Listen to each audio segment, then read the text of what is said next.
mummy మన change చేయలేదు కదా అడుగు మమ్మీ మన అయిపోయిందా అయిపోయింది మా చేంజ్ ఇస్తావా చేసుకుంటా అమ్మా పొద్దున్న నుంచి దీని మీద పడ్డది ఏంద్రో మీకు బంగారం అయితే నాకు పెడతారా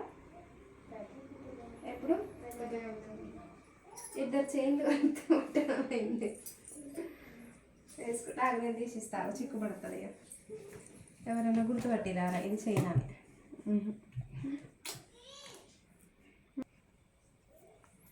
అమ్మా ఇలా చైన్ ఈరోజు నాకు కొట్టాను విప్పెంత అయింది ఈసారి మీద నాది ఎక్కడ కనబడట్లేదు కానీ సమయానికి వీళ్ళు ఐడియా ఇచ్చి మమ్మీ ఇది పెట్టుకో అన్నారు అమ్మ వాళ్ళ ఇంటికి పోతున్నాను నేను వస్తారా మా మమ్మీ కాడికి పోతున్నాను బా